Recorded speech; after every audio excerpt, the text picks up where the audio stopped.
Assalamualaikum Pak, selamat siang. Ya, Assalamualaikum, selamat siang. Perkenalkan Pak, saya dari mahasiswa UPMS jurusan manajemen. Saya di sini perwakilan dari kelompok saya mau wawancari seorang wirausahawan. Ya. Nah Pak, saya bisa ketemu sama pemilik toko jam ini? Saya sendiri. Oh gitu Pak. Jam. Pak boleh nggak Pak, saya minta waktunya sedikit buat wawancara Bapak soal usaha Bapak ini. Boleh. Gimana deh? Nggak apa-apa Pak, ganggu waktunya dikit. Ya. Oke. Nah Pak, berdiri sejak kapan Pak usaha ini? Untuk mengenai berdirinya usaha jam ini sejak 2005 deh. Berarti ya udah lama ya Pak? Ya lumayan lah, lumayan lama. Terus sejak kapan menekuni usaha ini Pak? Maksudnya belajar dari dulu atau temurun gitu? Ya gini deh. Untuk mengenai belajar untuk teknisi jam itu saya dari tahun 1989 itu saya menekuni di bidang teknisi arloji. Nah, waktu itu saya masih di sekolah di SMA, saya belajar mengikuti kakak saya. Nah, setelah itu saya 1993 saya mendirikan counter service di Matahari Beteh gitu deh. Oh iya. Oke, toko jam ini buka jam berapa sampai jam berapa Pak kalau boleh tahu? Untuk toko jam ini bukanya dari jam 9 pagi sampai jam 8 malam deh. Lumayan lama ya Pak? Ya lumayan deh. Terus tujuan dari usaha ini apa Pak? Maksudnya untuk mencari rezeki, apa mencari keuntungan aja? Ya memang untuk tujuan untuk buka usaha ini memang untuk yang pertama untuk mencukupi kehidupan sehari-hari ya.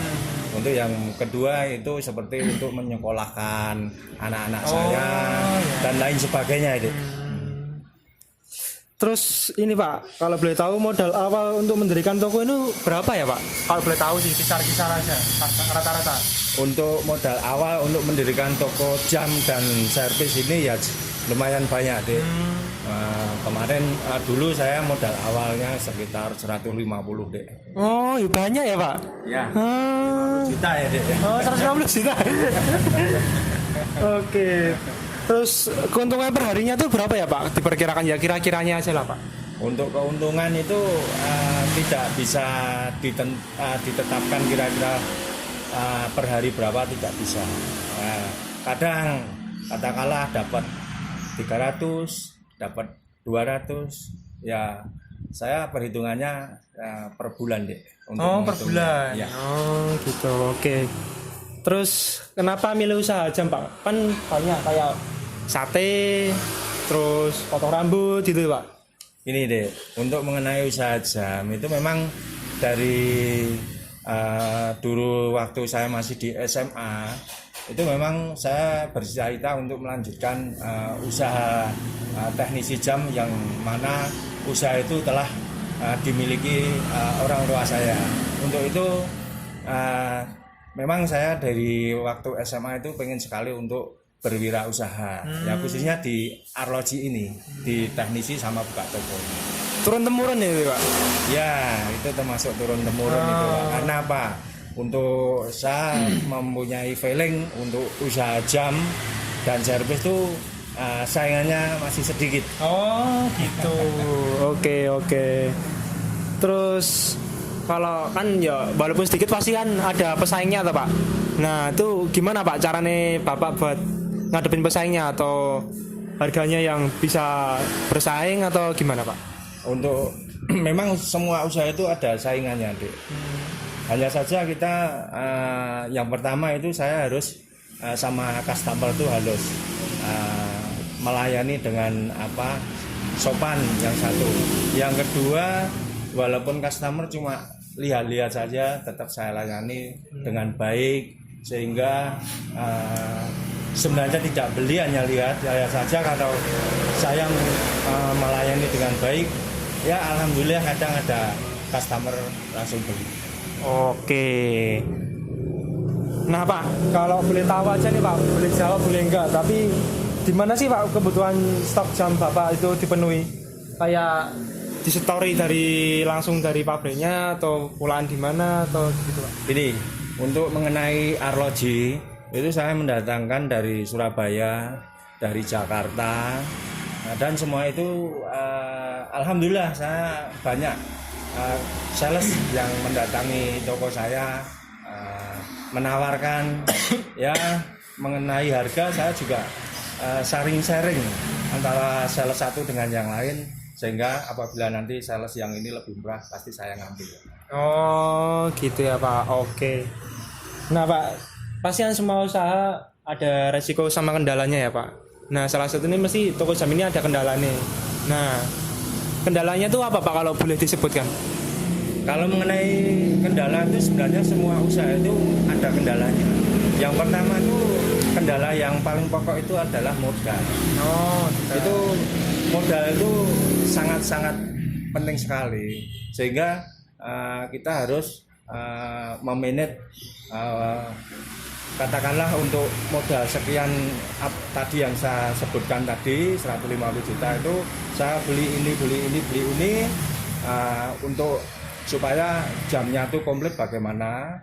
Dan kendala-kendala yang saya hadapi seperti untuk orang yang katakanlah customer beli atau gimana sudah saya sebutkan, ada customer yang katakanlah beli cuma lihat terus pilih ini itu termasuk kendala juga. Supaya dia itu beli ya saya tetap melayani dengan baik. Oke siap. Nah Pak, kalau boleh disebutkan nih Pak, keuntungannya itu berapa ya Pak? Anu aja, setahun atau 2 tahun gitu? Atau selama ini ya? Nah, mengenai keuntungan itu Kira-kira aja kalau persentase lah, gak apa-apa. itu tidak bisa saya sebutkan karena itu rahasia perusahaannya. Ya. Oke. Nggak sombong ya Pak? Iya. Oke. Terus dalam bangun usaha ini, apakah Bapak pernah tidak mencapai target yang telah ditentukan? Gini deh, yang namanya usaha itu kan kalau dari awal itu mesti tidak memenuhi target, itu dari awal. Untuk memenuhi target, makanya dari awal saya